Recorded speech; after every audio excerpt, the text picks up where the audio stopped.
You're listening to Doug Brooks and the Morning Show right here on 89.5 The Wave, KCFV Ferguson.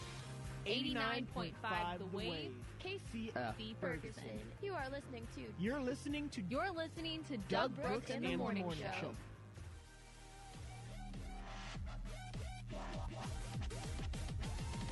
Here comes the glorious Boo! That is right. You are listening to Doug Brooks in the Morning Show, and today is a solo show because May didn't show up because she was feeling bad. So, your hate mail is starting to get to her. It's starting to get her chemically sick or physically sick. So, congratulations. You guys win this round. She'll probably be back next week, more than likely, depending on, if you guys keep sending that hate mail. Anyway, Doug Brooks in the Morning Show, we got a lot on the store. We're going to talk gaming news. We're going to talk about some other stuff. Because that's all we do is talk about random things about random things. Yay. So, with all that said and such, we have a whole lot in store outside of this. So, yeah. Words are difficult.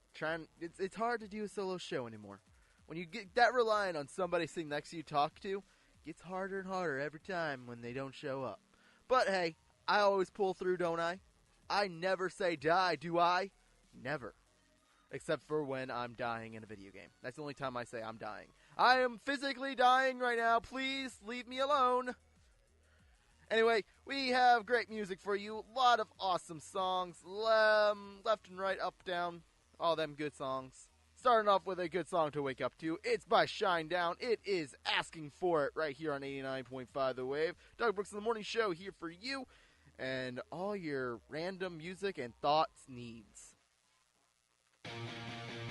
Kill a Word by Eric Church featuring Rihanna Giddens right here on 89.5 The Wave.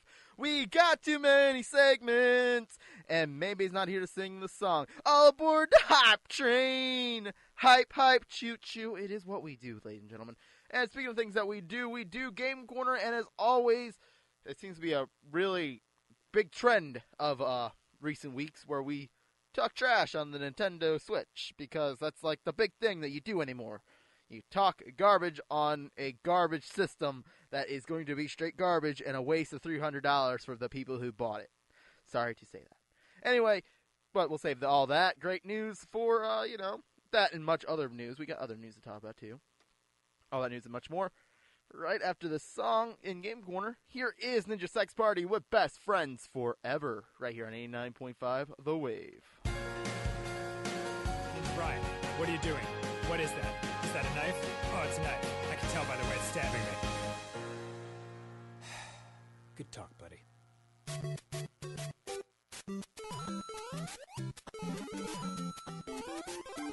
Game Corner. That is right, Game Corner, and we're going to start off what we were talking about. Nintendo Switch. We all know Nintendo Switch is going to be the great big handheld console we've all been waiting for. But one thing that apparently is being rumored right now through Nintendo is they're going to try and have a successor to the Nintendo 3DS. Which brought me to the question, isn't that supposed to be the purpose of the Nintendo Switch? Nintendo, you guys are wanting this big, huge moment to make a statement and have a console that's on the go, but you're also wanting to go back and make another handheld. Don't you think it's kind of counter-proactive? You guys are working so hard to make this work. If you guys drop another 3DS type system, you're going to kill your own profits of the Switch, and it's going to end up like the Nintendo Wii U. It's going to die, no one will want it, because everybody focused on the 4DS, or the 16DS, or the 4KDS, whatever you guys want to call it. It's probably going to be something totally cool and totally worth it, and it's probably going to have a cheaper knockoff version like the 2DS. We're going to call it the 1080p DS. How about that, Nintendo? You want to take my ideas? Go for it. I'm all up for it. No royalty fees from me. I'm fine. Anyway, the big thing that everybody's talking about is still the Skyrim issue on the Nintendo Switch, and how it is not going to be the HD remastered version. A lot of people are posting memes how it's going to be the original, like, back in Elder Scrolls 1 looking type thing, back when it was, I believe that was Arena, correct? Somebody can correct me if I'm wrong. But a lot of people are doubting the capabilities of the Switch. Although they are making it big news that they are now up to 100 titles going to be released in 2017. Wow, a whole 100. You know who else releases 100 basically every week? The PC games. Which really means one thing, Switch, Nintendo, you guys really have 1 year of trying to impress everybody. If this fails, you guys might be out of the console making business permanently. You guys have a lot on the line here. That's all I gotta say. With recent weeks, we've had the release of Resident Evil 7 Biohazard, which I have been contemplating buying because of one reason. It looks scary, and I kind of want to poop my pants when I'm playing it. Because I don't play scary games. We all know this. The scariest game I play is Luigi's Mansion. We all know this. But I finally want to take a chance and play a game that is so scary that it'll make my skin crawl and the hair on the back of my neck stand up. That would be amazing. I'd absolutely love that. But unfortunately for me, that money, and also me being a big chicken. Because the only reason I really have not pulled the trigger on buying it yet is because I'm scared. I'm really scared. It is a scary thing. I'm not Resident Evil. I've never played a Resident Evil game. I'll never admit that I have played a Resident Evil game because I never have.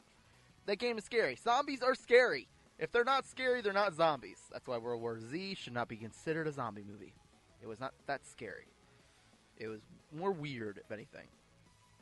In my opinion, of course. But I digress on that part.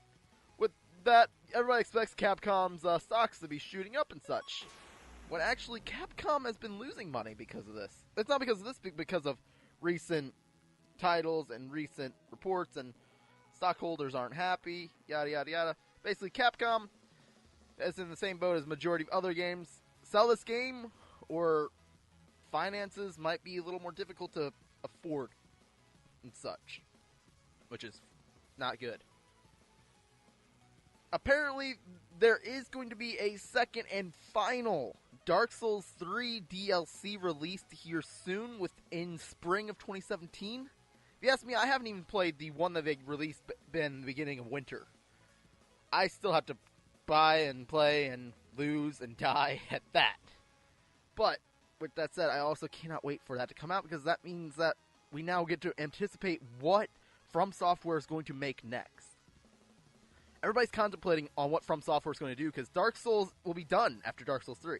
They claim, they rumor, and yada yada yada. But we all have the feeling that they're not really going to end it, because Dark Souls is such a profitable game. So many people play it, and it's a cult following of a game. And then two, people are contemplating Bloodborne 2. I mean, I for one would play that. I'd play the living bejesus out of it. How to use correct words. Dark Souls 2 sounds just about as scary as Dark Souls 1, and probably going to make me really hate life and everything, just like Dark Souls 1. But that's fine and all. I'm glad. I really cannot wait for that. I can't wait to see what they're going to do next. I really cannot. It's one of those things where, as a gamer, I'm excited. I'm excited for the next generation of games to happen, and I cannot wait to see what is brought to the plate. In recent weeks we've talked about Pokemon and Pokemon's new mobile app, Pokemon Duel, which I have yet to play yet because it takes forever to download on your phone. I mean, seriously. Pokemon, seriously? Guys, can we please not have a massive, data mining, data filling, data hole app? Pokemon Go is one thing, and it causes a lot of data. Actually, it doesn't use any data, basically, if you ask me. My data, apparently, as I'm moving around, I've only used on Pokemon Go, which I've actually played a good amount this week. I haven't even used half a gig. I've barely used a couple megabytes, which is not much at all. But I'm now wondering how much, because I did finally finish off downloading the game off of Wi-Fi. Yeah, I know. That was probably my worst idea yet. And now I'm currently interested in knowing how much of my data got used just downloading the game. It's one of those things where it's like, I hope not much. I really hope not much. So I only have a small amount. It used 197 megabytes just to download. And I only had it open, and it took an hour to download. I had Pokemon Go open yesterday for roughly 5 hours. in the sum of the entire month, it has used 39.6 megabytes. So what does that tell you? We got to find better Pokemon apps, is what I'm saying. And since I cannot remember what else there is in Pokemon news, I guess this is it for Game Corner right now. If you know of anything I forgot to mention, make sure to let me know somehow. Rather it be not live, rather be calling in on the phone or on Facebook. Let me know. What did I miss? Or if you're watching this on the YouTube, comment down below and let me know what did I miss. And as always, that's it for Game Corner. Here is Dirty Laundry by Carrie Underwood right here on 89.5 The Wave.